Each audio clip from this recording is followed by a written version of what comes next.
Bonjour ou bonsoir, que la grâce du Seigneur te soit multipliée aujourd'hui encore. Je suis le prophète Gaston Lafontaine de l'église Lumière du Monde. Je réponds au 6 91 86 68 01. Je suis disposé à vous apporter des conseils et à prier avec vous selon la grâce du Seigneur. Aujourd'hui, nous allons continuer notre enseignement sur la prière. Nous avons vu la dernière fois qu'il y a des dispositions à prendre avant, pendant et après la prière. Et parfois, c'est à ce niveau que de nombreuses personnes échouent. Nous avons vu que l'un des disciples de Jésus lui a dit « Enseigne-nous à prier comme Jean l'a enseigné à ses disciples. » Donc lorsque Jésus prend la parole, il ne donne pas une récitation, mais un enseignement qu'il faut comprendre et appliquer afin d'expérimenter l'exaucement de Dieu. La prière est un moyen de grâce pour être partenaire avec Dieu. Car il nous a créés pour que nous soyons ses partenaires sur la terre.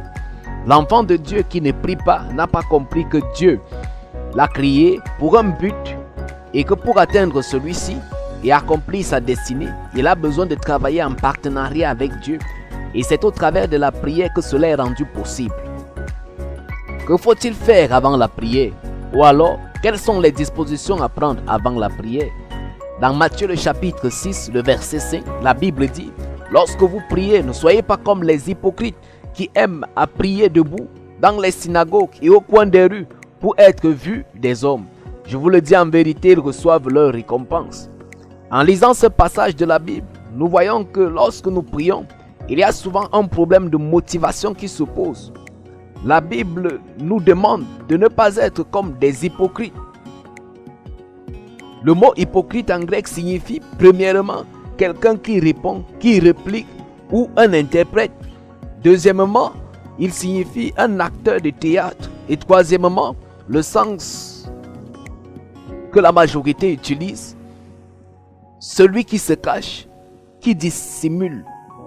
Donc lorsque Jésus utilise le mot hypocrite, il veut demander à celui qui prie de ne pas être comme un acteur de théâtre qui fait des répliques ou qui dissimule qu'il est derrière un masque.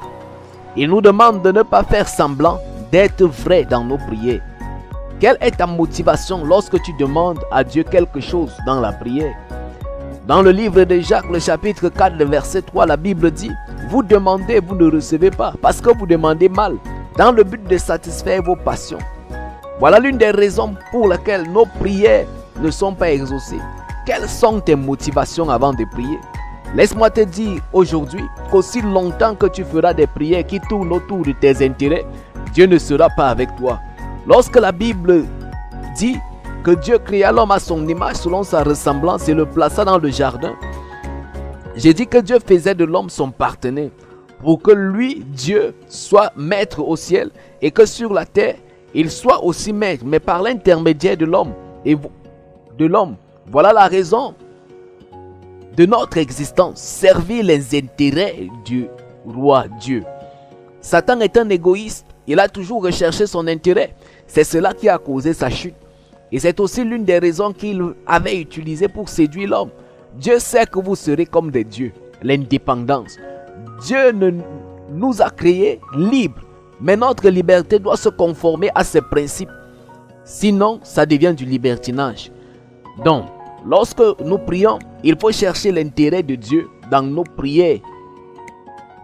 Tu veux te marier, mon frère ou ma soeur, tu aimerais que Dieu te bénisse avec un conjoint, une conjointe. Quelles sont tes motivations? Tu veux le travail et tu vas qu'à la prière, c'est bien, mais quelles sont tes motivations? Si tu veux satisfaire tes intérêts, alors sache que tu es un hypocrite. Cet hypocrite dont Jésus parlait. Mais si c'est pour les intérêts de Dieu, alors ton Père te le rendra. Alors, avant de prier, règle tes motivations. Shalom, shalom, que le Seigneur te bénisse.